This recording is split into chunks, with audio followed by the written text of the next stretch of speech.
Ah, I got you, bitch. Lord, I'm having a heart attack.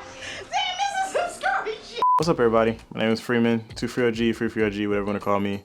This past weekend, I had a very traumatic experience. I might be gassing by saying traumatic, but it just depends on how you feel about it. This past weekend, Saturday, I had a match over at Berry County Conservation Club. They put on a 2-gun match every month throughout the year, and this was my second time shooting it, and I actually placed third in this match, so round of applause for that one. But it just so happened on the last stage, I happened to have experienced something that I have never seen before in person. I've heard of it, but never seen it. These are the remnants of the A2 birdcage that I had on my rifle before the incident happened. The reason I'm making such a big deal about it is because from what I've heard, other people have told me this incident could have gone way worse than it actually did, and I'm very thankful that it didn't. But here's a breakdown of what happened. Like I said, on the last stage of the match, I'm probably gonna be playing a clip here or something. The last stage of the match, I went to my last position, which was at a VTAC barricade, and the goal was to shoot from 3 positions at the VTAC barricade. My first position I chose was to be prone.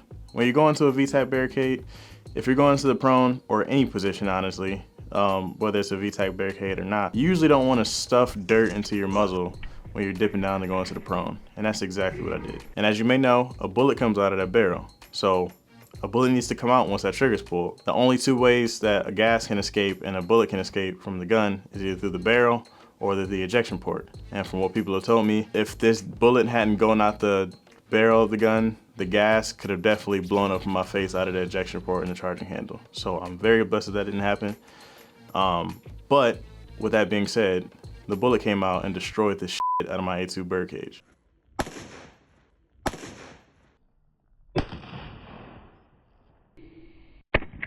From what I was told, the bullet followed the path of least resistance, meaning out of the front, but since the dirt was all in the front, I think it blew out the top of the muzzle device because I guess that's where all the gas wanted to escape, and you know, it just blew everything out from the muzzle device. I want to say this is probably a little bit of karma. I don't know if you guys seen in my last Dry Fire Friday, I was talking about how I missed the last rifle I was shooting with, that Lantac Dragon that I had on the previous rifle. I was kind of missing the compensator, or you know, the feeling of a muzzle brake and allowing my shots to feel a little bit less recoil in my A2 birdcage. So I kind of blame it on myself, but also this was just a dumb move by me by stuffing dirt into the muzzle of my gun, even if it was an accident. So with that being said, I needed to get a new muzzle device for my next match that I have this upcoming weekend, meaning I had to go buy a new one. Now, I know what you're thinking. You got a Lantac Dragon because you were talking about Lantac Dragon. No, I didn't get a Lantac Dragon because I'm stupid and I wanted to get something else for whatever reason. So this is my new rifle. Well, not new rifle. This is my rifle. I'm sure you guys have seen. Let me clear it. Well, it's already clear. It's nothing in there, nothing in there. This is my rifle. It's a 16-inch Radical upper on a standard arrow lower. I built out the lower not so long ago because I wanted to get a new lower for this gun. This upper has been running fine for me outside of the issue that I just had. And then this is the new muzzle device. So this is a Surefire War Comp. I want to put my face in it. It's a Surefire War Comp. It is tuned slightly to the right. So whenever I'm shooting, whenever you shoot the gun, obviously, the gun wants to follow the path of up and right. So with the gases coming out to the right side, it goes less up and right and kind of keeps you more on target.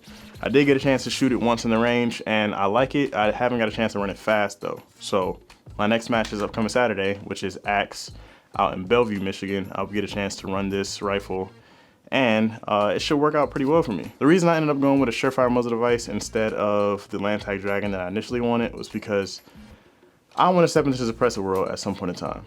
I don't know when I'm going to step into the suppressor world, but at some point in time, I want to get me a Surefire RC3. That's going to be a little bit out of my pocket, and I'm not looking forward to that. But, you know, as time goes on, I shoot more and more suppressors. I start to see, you know, the experience of shooting a suppressor is actually kind of nice. I wanted to give a shout out to the shop that I actually got the muzzle device for, which was Not Just Guns. Where the f is Not Just Guns at? Not Just Guns out in Mason, Michigan. A good friend of mine, Stanley Hazel, is a guy that I shoot with out at Axe. He helped me out by getting my muzzle device installed free of charge. I just went and bought the muzzle device for them because I know those are good guys up there. I was able to talk to someone, I can't remember his name, which sucks, but there was someone up there talking to me, helping me choose a muzzle device for, you know, future-proofing myself. And those guys helped me out a lot, so I can't thank them enough. If you guys are in the Mason area, definitely go check out Not Just Guns. I don't have any discount codes or anything for you, but if you guys go up there, just say you saw this. I doubt that you tell them that, but do it anyway. But yeah, I got the war comp mostly because, like I said, I want to get into the suppressor world. I got some friends of mine that already have suppressors, and I think it'd be cool to test them out just a little bit on my rifle. I haven't actually had a chance to shoot a suppressor on that rifle before, so it'll be interesting to see how the gas system works. I heard not all rifles' gas systems are tuned for suppression, and I may have to look into getting a new gas system or something. I don't know. I'm still new to all this, so I may be making a mistake, but I can't make any, jumps in my shooting career if I don't make any mistakes. So I'm gonna learn what I can do about the suppressor stuff, but that'll be in the back burner for now because that money is crazy. But I guess for the time being, I'll do a little quick walkthrough about how the stages went at Berry County Conservation Club. Okay, so basically what I want to do is show you guys a little bit about what Berry County actually does for their two-gun matches. So this is BCAS. BCAS is, like I said, a monthly two-gun match. They focus mainly on tactical basis of things. I shoot another match called Axe as well. It's very similar to that, but there's a couple nuanced differences that they do at this match versus Axe. They're both fun to shoot. I just enjoy shooting guns in the first place, so I come out and do these, and they actually have a league going on right now for the summer.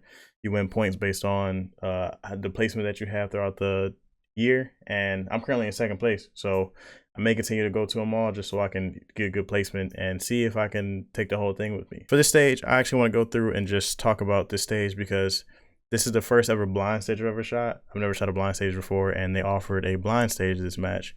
So I'm going to talk you guys through it. Basically, what you want to do is treat all targets as if they're shooting back at you. Kind of use cover and take into account that you're not just going to pop out over targets like you would do at USPSA matches. You're not going to have fast transitions or fast splits like you usually do. So they really focus on making sure you use it tactically sound and, try to be somewhat careful with your action. So to start off with, I'm going to talk you guys through this. Stand by. First, you start off with these two white targets here. White steel is all rifle, and then yellow steel is all pistol. You got two targets there. You come around this corner, pie the corner. You take whichever target you see first, and you go from there. So here, I'm walking up front to see if there's any targets there. There weren't any targets there, so I just continue to move on. Get to this wall, pie the corner, see what you can see. One target there. Take down the targets. Go up just in case there's more targets, which there wasn't. They definitely played a very safe one in this match. I think they have the potential to do a lot of crazy things with this whole blind stage area. They can have us go in and do a bunch of stuff, but obviously with their first blind stage, they didn't want to do too much. But I think they have a lot of, potential to make really good blind stages if they continue doing stuff like this. So this last position here, you get here, peek around the corner. You have a red steel with a yellow center. So if you hit the red steel, you get a non-threat penalty, which is 35 seconds. And if you hit the yellow center, you hit it. So hit it first try. Yellow steel gets 2. And then you engage all targets from right to left.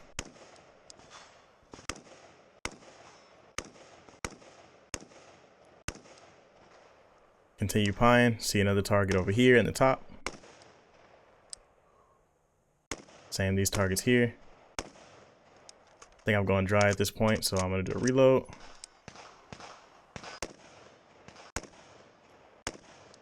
And then slowly walk up because you don't want to expose yourself to any targets.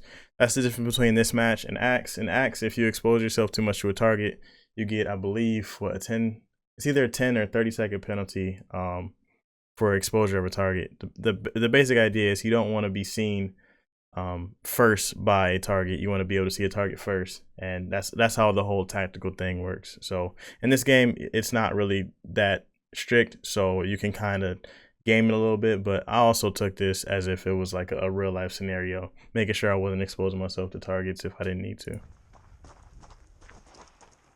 Then here you get to pistol steel. There's a small steel that activates a swinger, which I was confused because I didn't know if that paper was steel or not. I didn't know if you needed to shoot, because I never seen yellow paper, but they painted it yellow because they wanted you to shoot the yellow paper with pistol instead of rifle. So you see here, I'm also checking to see if I shot everything. I don't know if I shot that one or not. I did shoot that one, so I shot it 4 times, but just a little bit of time wasted. I could have improved my score a little bit, but it was a good time no matter what. All right, stage 4. I guess the preface of it, they do these things like IDPA. I don't know if you guys have shot IDPA before, but they have stage briefs and they give you like scenarios. So in this scenario, you're sitting in the toilet and you're getting ambushed. I can't remember the actual breakdown of this stage, but you're getting ambushed. So you want to stand up, engage these targets right in front of you. I'll just play this one through because this is a pretty long stage. It's 120 seconds. Each yellow steel gets 2 pistol shots. You run to this bunker that they have, and your mags are in this thing here. I lock back my bolt, inserted my first mag, and then this target here to the left, you can probably see it just a little bit. This target here to the left, you have to engage first and hit with 2 bullets.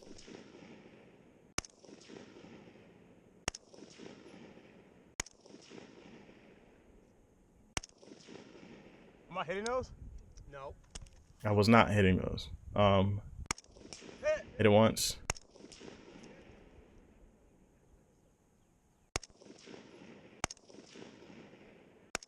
I hit it twice.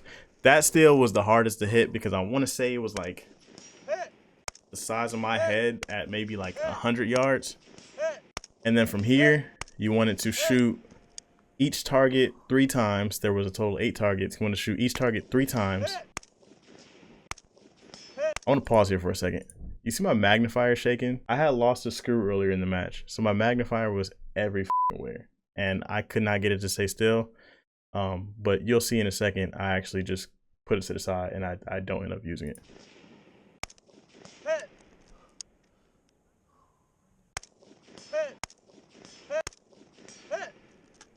But yeah, 3 hits per steel. I'll eventually get my groove, which took me a while. I went empty, so I had to reload from the mag thing.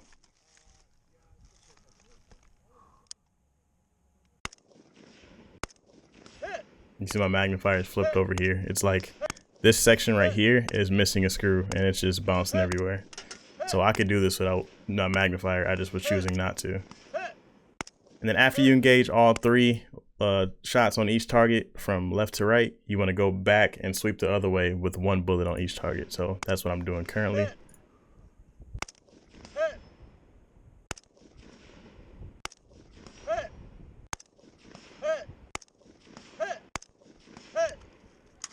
I was f***ing over it at that point. I'm just like, get me out of here. There's too much going on. 120 seconds of just pain right there. But that's honestly what took me out of the first place area. The first place guy got 76 seconds. I can't keep up with Rock as much as I try to. I try to, but I just can't. All right, stage 1. It's a little bit more my speed. It's kind of just pistol shooting and then some close-up rifle. So let's just watch stage 1. I'll actually go through stage 1 after it's over. Actually, no, I'm gonna walk through it. Stand by. So stage 1. 2 targets up front, pretty standard. Headshot, body shot, all A's. Couldn't get my mag back in my mag carrier. A little thin target was a little bit difficult to hit, but not too hard. Take steel fast. Other targets, pretty standard. Then you had to carry a dummy all the way back up range. Drop it in this square right here. Retrieve the rifle. And then use cover to shoot the rest of the targets.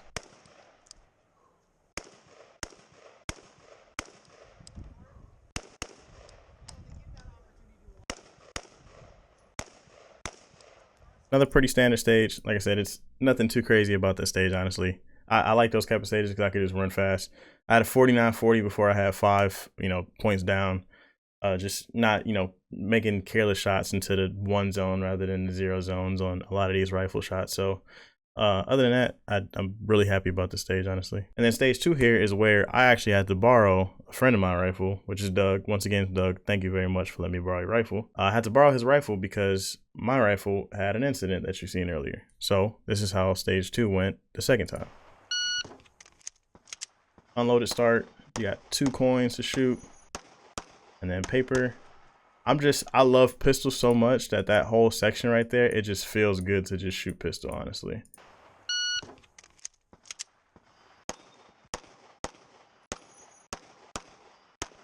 And that's a goal of mine. It's just to treat pistol like it's easy, because it can be. Yeah, people overcomplicate it.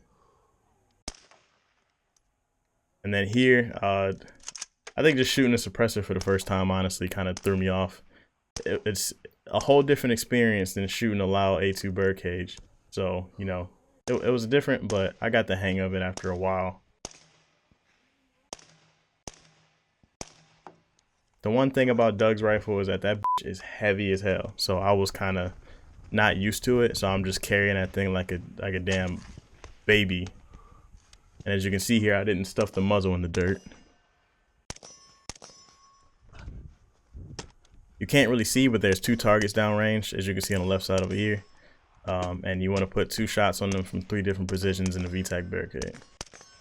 And that's pretty much all for the match. Like I said, I can't do much complaining about my performance. It was a great time. I'll say that. Every time I go to shoot these matches, it's a great time, no matter my performance. I'm always grateful that I get the chance to even go do it in the first place. And, you know, placing third, you know, behind, like I said, 2 guys that are also really sick at this game too. It's also it's very humbling, and I know what to work on for the future. So for now, I'm just gonna see how this war comp works in the future, and then I'm gonna continue to shoot that like it's just a normal rifle. But if you guys stuck around for this entire video, I really appreciate you guys for being here, and I'll catch you guys in the next one. Peace. If you're looking for a new video to watch, check this video out right here. It's a breakdown of my last indoor match of the season. It's me going over how I learned how to shoot sooner at matches and how you can improve your scores in USPSA. Thank you for watching.